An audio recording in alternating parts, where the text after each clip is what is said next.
Time is the volume of mind.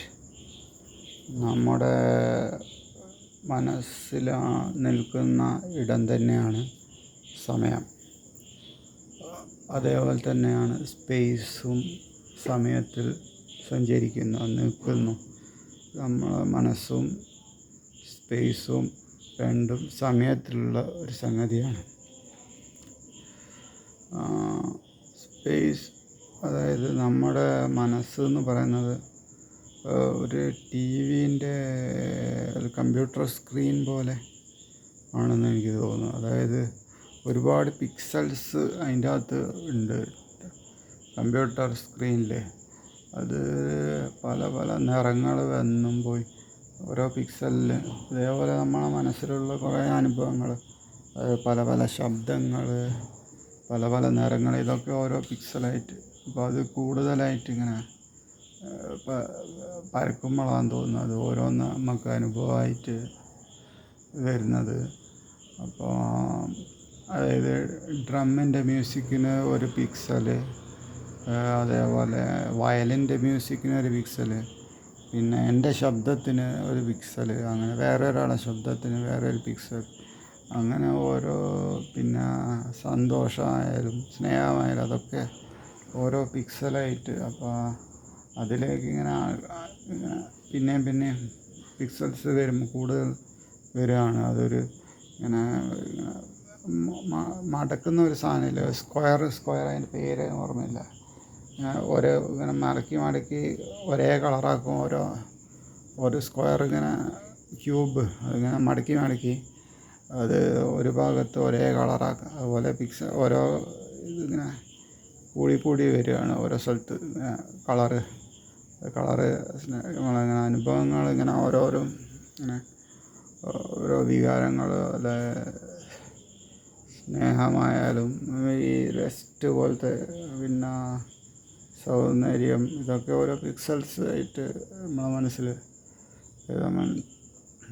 നമ്മളെ സന്തോഷത്തിൻ്റെ ഇത് തന്നെ ഒരു 3 ഡയമെൻഷണൽ ക്യൂബ് പോലെ സന്തോഷത്തിൻ്റെ അതിൻ്റെ ഗ്രാഫ് വരുന്നത്. അത് സന്തോഷത്തിനൊരു ഗ്രാഫ്, ഈ ഇപ്പുറത്ത് എക്സ് ദുഃഖത്തിന്, വൈ സന്തോഷത്തിന്, പിന്നെ ഇസഡ് വരുന്ന ടൈം, അത് ടൈമിലോട്ട് അതിങ്ങനെ സഞ്ചരിച്ചുകൊണ്ടിരിക്കുകയാണ് ഈ അനുഭവങ്ങൾ ടൈമിലോട്ട്. അപ്പോൾ ഓരോ ടൈം ഫ്രെയിമിലും ഓരോ പിക്സൽസിൻ്റെ ഒരു സ്ക്രീന്, അത് അടുത്ത നിമിഷം അടുത്ത കുറേ കളറും ഇതൊക്കെ വരുന്ന കളർ, അതൊരു ചാട്ടം പോലെ നമുക്ക് അനുഭവപ്പെടുന്ന സമയം. പക്ഷേ അത് ചാടുന്നുണ്ടോ അതോ സമയത്തിൽ അത് അങ്ങനെ തന്നെ നിൽക്കുകയാണോ, അതൊന്നും എനിക്ക് കൺഫ്യൂഷൻ ഉണ്ട്.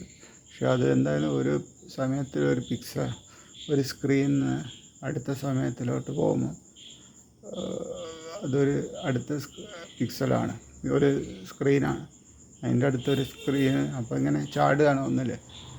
അപ്പോൾ ഈ ഓരോ സ്ക്രീനിൻ്റെ ഇടയ്ക്കുള്ളതാണ് നമ്മളെ ഫ്രീ വില്ല്, അതായത് നമ്മളെ തീരുമാനങ്ങളും അത് ഇതൊക്കെ. അതിനുശേഷം അടുത്ത സമയത്തിലോട്ട് ചാടുമ്പോൾ അതായത് ഫ്രീ വില്ലൊക്കെ അതിനെ ബാധിക്കും. അത് മാത്രമല്ല, നമ്മൾ ഈ പ്രപഞ്ചം എന്ന് പറയുന്ന ഈ ഒരു